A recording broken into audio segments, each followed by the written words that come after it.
Fantasi sebagai sebuah genre memiliki akar sejarah yang cukup panjang, yang dipengaruhi oleh berbagai faktor budaya, sastra, dan peristiwa sejarah di Barat.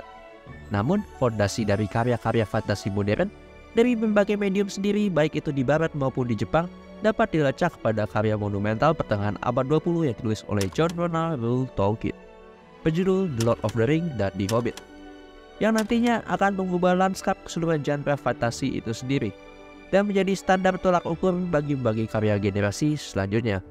Tolkien berhasil menciptakan sebuah dunia fantasi yang mendalam dengan bahasa, sejarah, dan mitologinya tersendiri, memberikan inspirasi kepada berbagai macam penulis generasi selanjutnya, dan munculnya berbagai macam produk-produk yang terinspirasi dari kisah Tolkien tersebut, seperti Dungeons & Dragons, Magic the Gathering, dan banyak lainnya, just to name a few.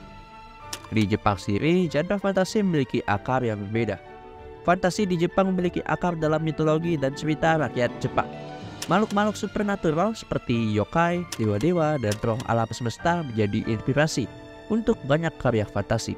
Namun walaupun begitu, memasuki era post-war bersama dengan ekonomi dan pop culture bubble di Jepang, inilah yang nanti akan menjadi pintu gerbang masuknya produk-produk barat, dan tidak terkecuali dengan masuknya karya-karya fantasi klasik seperti Dungeons & Dragons dan The Lord of the Rings, yang nanti turut memiliki pengaruh yang besar terhadap karya-karya fantasi Jepang modern dan diversifikasi genre tersebut di Jepang setelahnya, baik itu secara langsung maupun tidak langsung. Yang dimana ini nanti akan tergambar dengan jelas melalui produk-produk original seperti The Black Onyx dan Dragon Quest di ranah video game, dan di ranah anime ada juga produk seperti Record of Lodoss War yang awalnya berasal dari sebuah replay dari skenario Dungeons & Dragons berjudul sama. Dua judul besar inilah yaitu Dragon Quest dan Record of Lodoss War yang dirilis pada tahun 1986 yang nantinya akan menjadi dropmaker bagi genre fantasi terhadap anime dan video game RPG di Jepang dan Asia. Di video kali ini, gue ingin membicarakan mengenai sebuah polemik yang sudah cukup ramai dibicarakan di forum Animanga, mengenai musik yang cocok sebagai pembuka di dalam cerita fantasi, khususnya fantasi abad pertengahan Eropa. Namun sebelum kita membicarakan hal itu, ada baiknya juga kita memahami asal-usul dan definisi dari genre fantasi. Karena pada akhirnya pemilihan lagu pada suatu karya tidak akan terlepas dari tema dan karya tersebut, yang sebenarnya sudah tertanam dalam teori dasar desain dan seni. Pilihan musik pembuka harus selaras dengan cerita, karakter, dan suasana umum dari karya tersebut. Ini tidak terikat hanya pada karya-karya fantasi saja loh ya, tetapi seni secara menyeluruh. Jadi meskipun berbagai genre musik seperti EDM misalkan bisa menjadi genre yang mengasihkan, penting untuk memastikan bahwa itu benar-benar mencerminkan esensi dan pesan yang ingin disampaikan oleh karya tersebut sebelum memutuskan apakah itu cocok atau tidak. So, let's talk about it.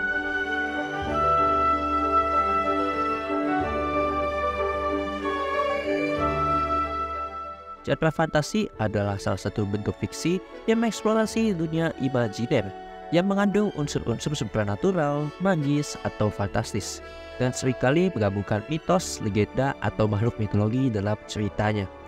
Dalam dunia fantasi, pembaca atau penonton diundang untuk memasuki alam semesta yang jauh dari dunia nyata, di mana aturan fisika dan realitas seringkali berbeda. Fantasi sebagai sebuah genre dalam sastra berakar dari tradisi oral bangsa-bangsa kuno, seperti kisah dewa-dewa bangsa Greco-Roman, teks-teks religius bangsa Timur Tengah, dan mitologi Vedic bangsa Asia Selatan. Tradisi inilah yang di kemudian hari akan berkembang menjadi sastra fantasi dan drama abad ke-20 yang kita kenal sampai saat ini dalam bentuk yang beragam seperti film, novel, manga, animasi, dan video games. Ciri-ciri fantasi sebagai sebuah genre biasanya mengandung beberapa tropes umum, seperti penggunaan sihir atau elemen supernatural lainnya sebagai elemen utama dalam plot, tema, dan atau pengaturan cerita. Adanya para praktisi sihir dan adanya makhluk-makhluk ajaib dan eksotis biasanya umum ditemui di banyak dari dunia-dunia ini. Ciri khas pengidentifikasian dari fantasi adalah penggunaan elemen naratif oleh penulis yang tidak harus bergantung pada sejarah atau alam nyata. Inilah yang membedakannya dari fiksi realistis, karena fiksi realistis harus memperhatikan sejarah dan hukum alam daripada realita itu sendiri. Dalam menulis fantasi, penulis menekankan aspek-aspek world building untuk menciptakan karakter, situasi, dan latar yang mungkin tidak mungkin terjadi dalam realita.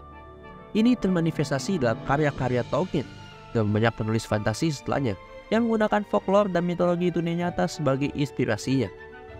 Klasifikasi inilah yang juga turut diterapkan dan selalu dilibatkan dalam semua jenis karya fantasi yang berkualitas.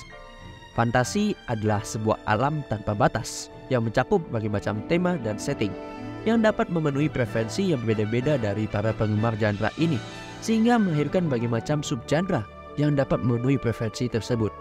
Contohnya misalkan adalah high fantasy yang melibatkan alam semesta fiksi yang sepenuhnya mandiri, seringkali dengan mitologi yang kaya dan konflik epik di dalamnya, seperti misalkan The Lord of the Ring, Record of Lodoss War, Frieren Beyond the Journey End, dan lain-lain.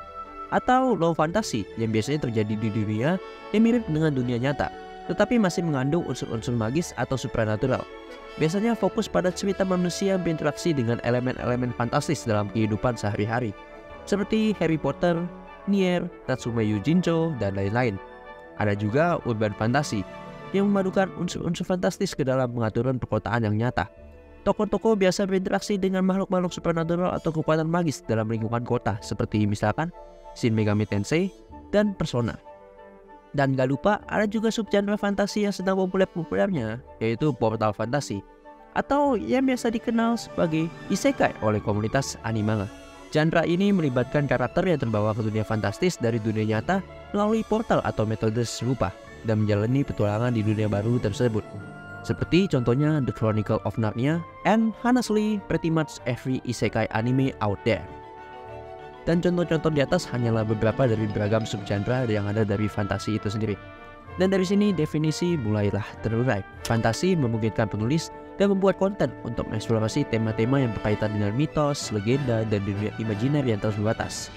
Sejauh ini juga kita dapat menarik kesimpulan bahwa world building adalah aspek terpenting yang tidak terpisahkan dalam menciptakan sebuah karya fantasi, tidak peduli apapun subgenrenya dan tanpa terkecuali. Dan barulah setelah memahami hal tersebut, mari kita kembali membahas pemecahan masalah utama dari video ini. Pertama, mulai dari latar masalah. Diskusi mengenai musik di anime fantasi ini, atau mungkin lebih tepatnya drama internet ya, bermula pada tanggal 31 Agustus 2023 ketika Toho Animation rilis trailer ketiga untuk anime fantasi dari sebuah manga populer yang sudah diantisipasi dari lama oleh para pembacanya, yaitu Sousou no Frieren, atau dalam bahasa Inggris artinya Frieren Beyond the Journey End. Manga ini ditulis oleh Kanehito Yamada dan diilustrasikan oleh Tsukasa Abe. Kalau dilihat sekilas dari covernya aja sih kelihatannya cukup generik ya, nggak berbeda dari kebanyakan manga dan anime fantasi yang lagi populer di Jepang. Namun Frieren memiliki premis yang cukup segar dibandingkan kebanyakan seri fantasi populer yang sedang beredar di market Jepang saat ini. Dan karena inilah juga Frieren benar-benar bersinar sebagai sebuah series. Frieren Beyond the Journey End bercerita tentang seorang penyihir elf tua bernama Frieren yang telah hidup selama ratusan tahun.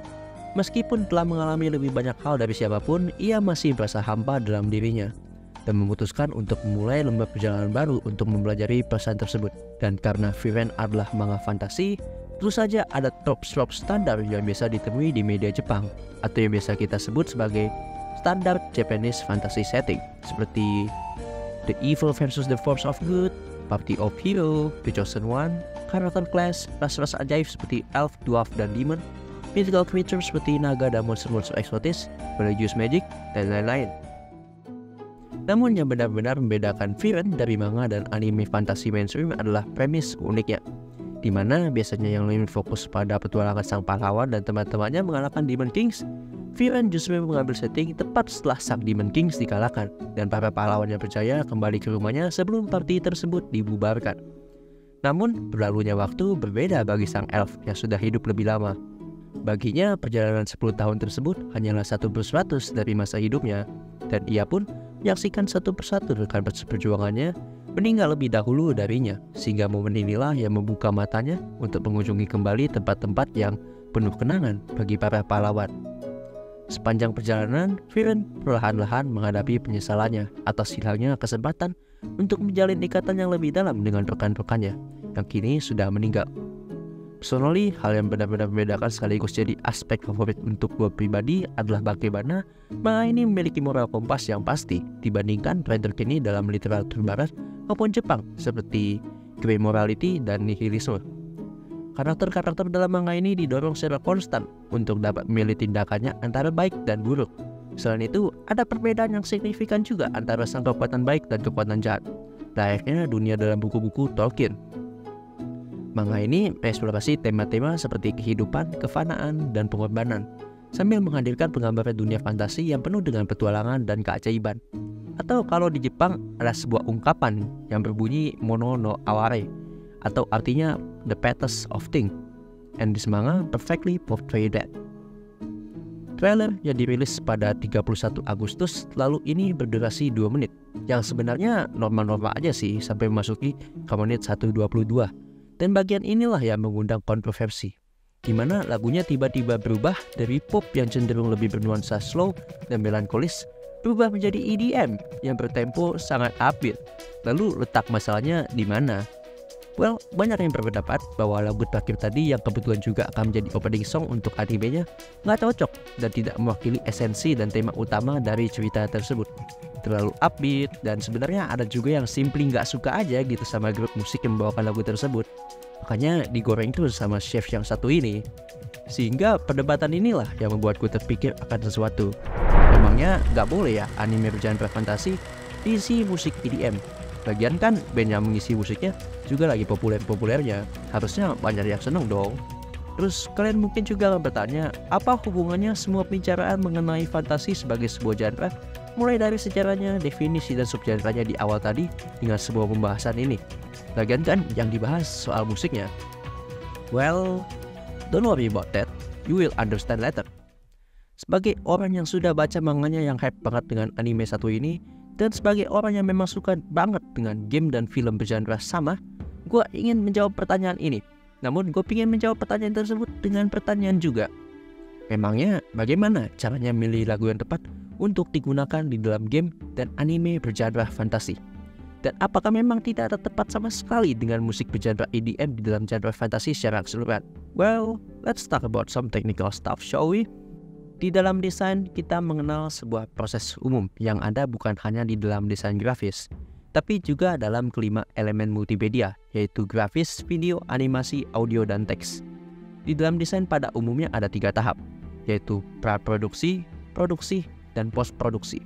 Di tahap praproduksi inilah diskusi mengenai finalisasi naskah, meeting antar kepala divisi produksi, ideasi, dan berbagai macam proses pemecahan masalah semuanya terjadi di sini.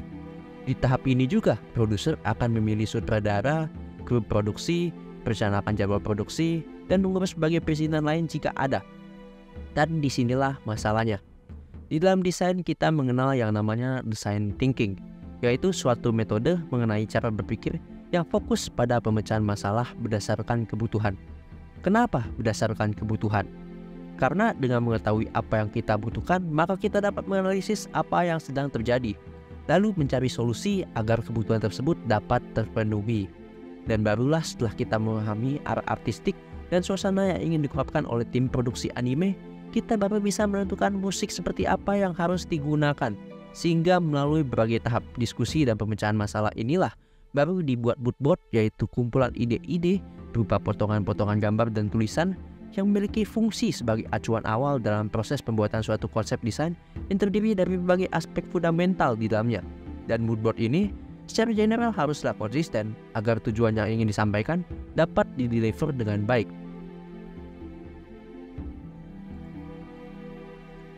Sebelum kita membahas mengenai musik yang ada di dalam anime ini, mungkin ada baiknya kita memahami peran musik terlebih dahulu di dalam film dan video game. Musik seperti yang kita semua tahu adalah salah satu elemen yang tidak pernah terpisahkan dari budaya manusia dari masa ke masa. Di dalam film dan game, musik dan audio pun adalah salah satu unsur yang sangat penting. Dan musik sudah jadi bagian dalam film bahkan sejak silent film pertama dibuat. Dan seiring berkembangnya perfilman itu sendiri, peran musik menjadi sesuatu yang semakin relevan di dalamnya. Jika digunakan dengan tepat, musik dapat memperkuat emosi dalam berbagai jenis scene. Sebagai contoh, dalam scene yang sama kita dapat mendapat 2 kesan yang berbeda hanya karena musiknya diganti. Well, sebagai contoh, coba lihat saja dan bandingkan pitch sendiri, contoh yang gue berikan ini.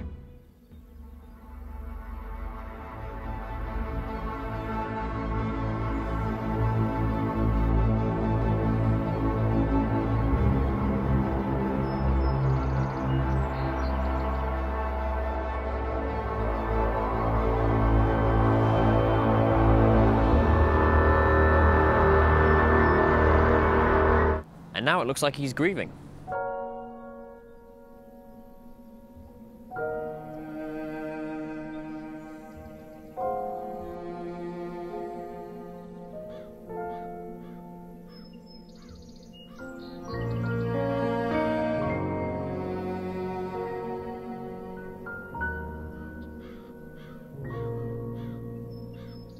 Video yang barusan adalah sebuah klip dari video berjudul The Power of Music in Film, How Music Affect Film oleh Jack Pierce. Kalian bisa tonton video fullnya di YouTube karena pencontohannya bagus banget. Sehingga harusnya melalui contoh tersebut kita dapat paham bahwa musik pengaruhnya besar sekali dalam membentuk perspektif dan ekspektasi penontonnya. Di dalam game sendiri, musik dapat meningkatkan efek imersi pada para pendengarnya. Musik dapat digunakan untuk menciptakan suasana bermain yang ideal dan memperkuat atmosfer di dalam game tersebut. Selain efek imersi dan pembentukan atmosfer, musik pun juga dapat digunakan menjadi medium storytelling yang kuat. Salah satu contoh dalam anime yang menurut gue masih sangat bagus dalam menggambarkan hal ini ada pada dua anime, yaitu Tenshi no Tamago dan List und ein Laufvogel, di mana kedua anime tersebut tidak terlalu banyak menggunakan dialog, tapi lebih bergantung pada visual yang subtle dan musik yang mendukung.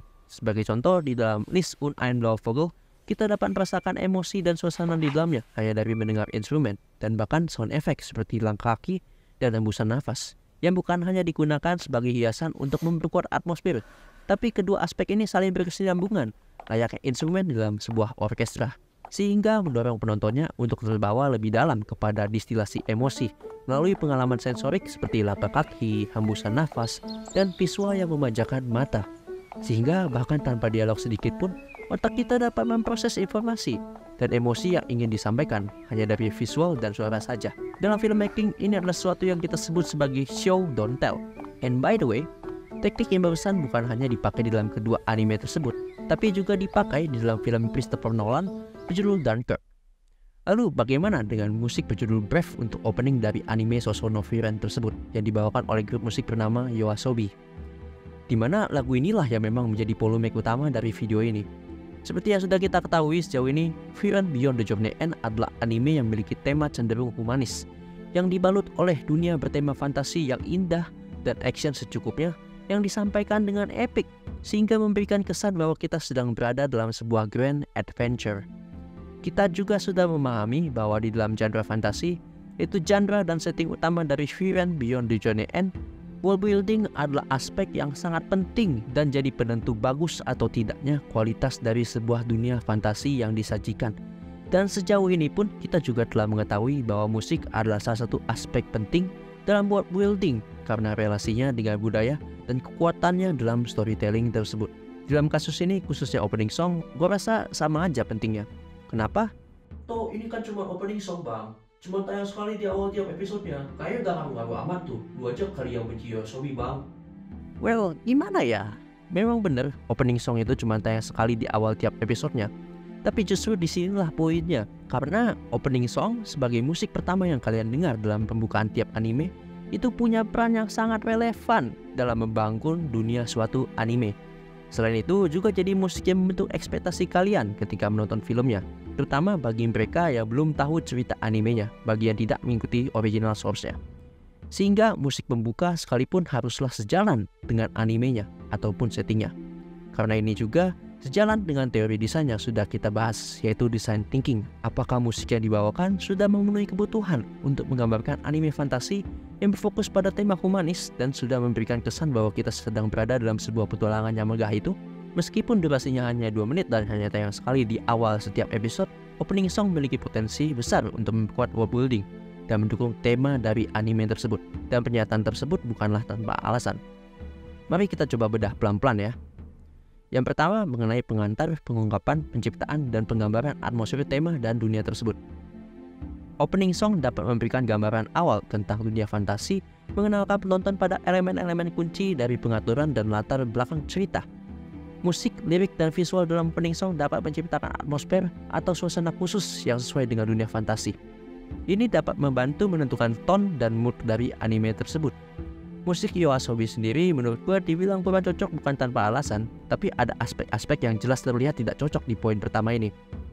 Kita sudah tahu, tema utama dari Frieren dan isi manganya itu bersetting di dunia fantasi ala abad pertengahan Eropa, yang punya tempo cerita yang juga cenderung lebih santai, sehingga cukup bertolak belakang dengan musik YOASOBI tersebut yang memiliki tempo moderato yang cukup cepat pada 104 BPM. Terlebih lagi sebuah channelnya nggak diberi nafas, instrumennya nggak bisa diem, dan pola drum yang keras. Harmoni staccato piano dari jari Ayase udah kayak orang kerasukan setan. Sampai bagian vokal yang hampir kedengar kayak kumur-kumur. Ini bertolak belakang dengan apa yang dirasakan Viren dalam hidupnya, yaitu kehampaan, kefanaan, dan hidup pun tidak direpresentasikan dengan baik karena musik YOASOBI tersebut terdengar sibuk banget. Sebenarnya secara makna, lirik Brave itu udah cukup oke dengan tema yang ingin disampaikan. Tapi maknanya tak dapat disampaikan dengan maksimal hanya karena permasalahan sebelumnya mengenai komposisi musiknya itu sendiri. Di atas kertas, secara genre musik yang dibawakan pun memanglah tidak cocok dengan temanya.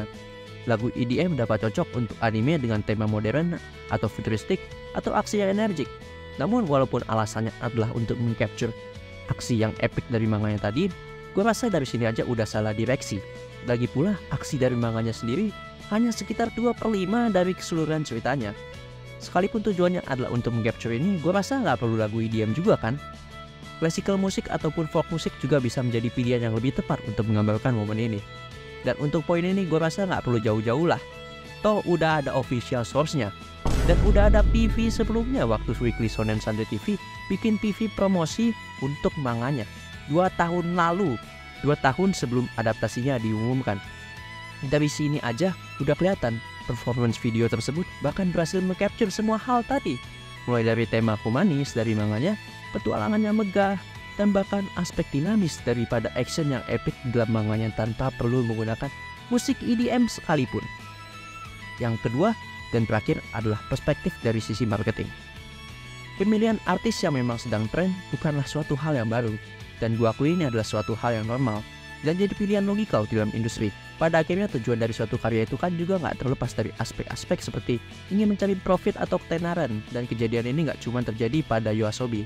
Tapi coba ingat-ingat lagi gimana dulu waktu Lisa di milking terus waktu puncak populerannya, atau Aimer dan Hiroyuki Sawano, dan bahkan Utada Hikaru. Tapi justru disinilah gue cukup kecewa.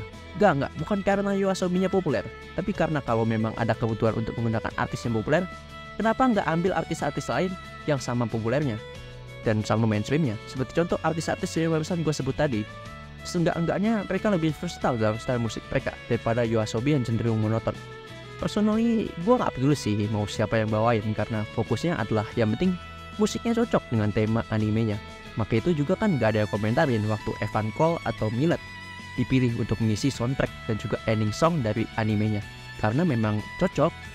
Namun yang aneh bagi gue adalah walaupun dibilang marketing move, gue merasa Viren sendiri sebagai sebuah manga gak perlu banget sih sampai segitunya.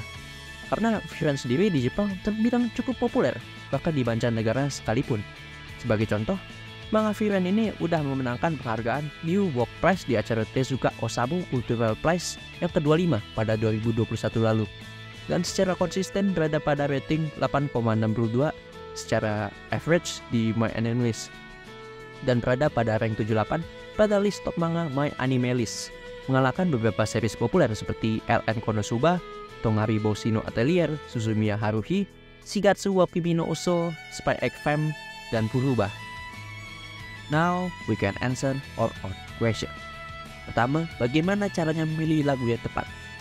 Seperti yang sudah dibahas secara teknis sebelumnya, pemilihan lagu haruslah didahului dengan pemahaman artistik, suasana yang ingin diungkapkan, dan atmosfer di dalamnya. Dan juga perlu dipahami market seperti apa yang ingin kita capai.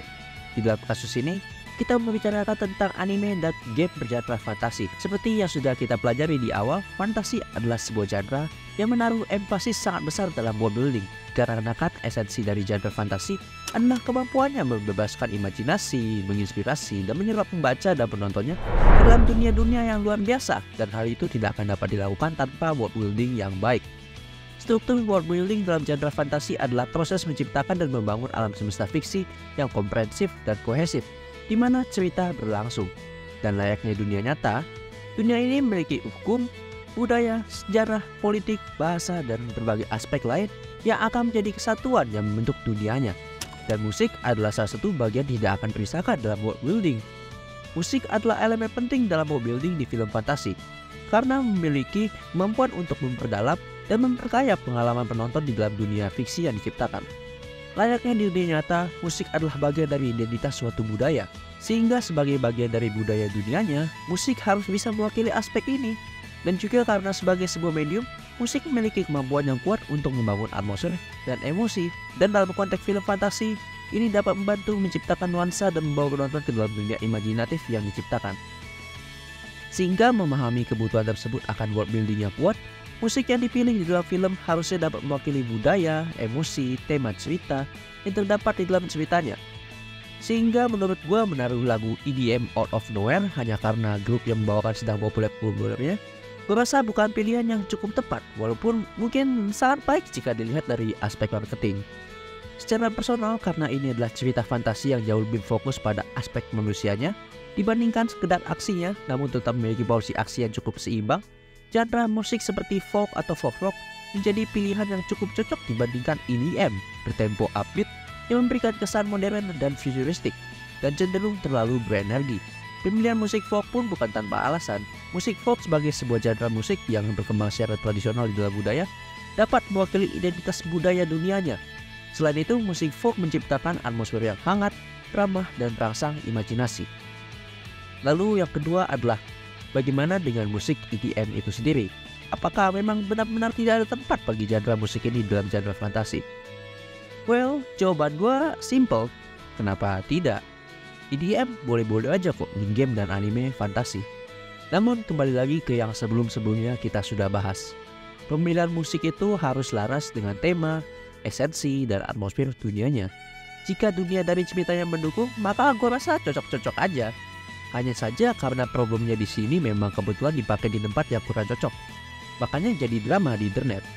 EDM mungkin kurang cocok kalau dipakai di beberapa subgenre seperti tradisional fantasi atau high fantasy, fables, fairy tale, xianxia, dan fantastic poetry. Namun lebih cocok jika ditempatkan di subgenre fantasi seperti immersive fantasy yang bersetting science fiction, urban fantasy yang bersetting di perkotaan, portal fantasi atau seikai, dan low fantasy yang juga bersetting di perkotaan. And finally, with that, all of our question answer. Buat gua, kesimpulannya simple aja.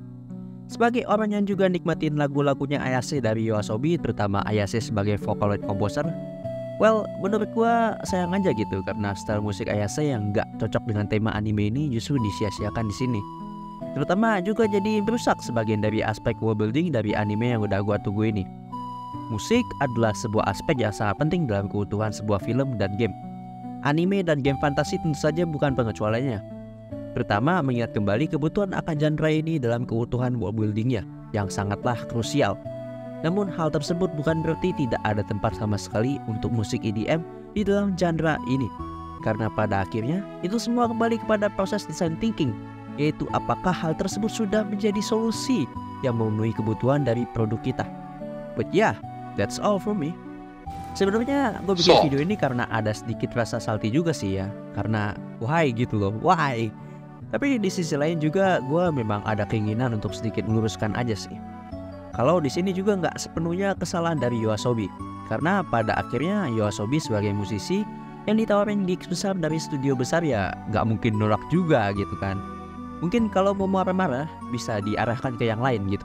Yang namanya berawalan huruf F dan diakhiri dengan huruf O. Oke, gitu aja sih ya. So yeah, my name is Kei Nuwakura. See you and we are Kifu signing out. Farewell.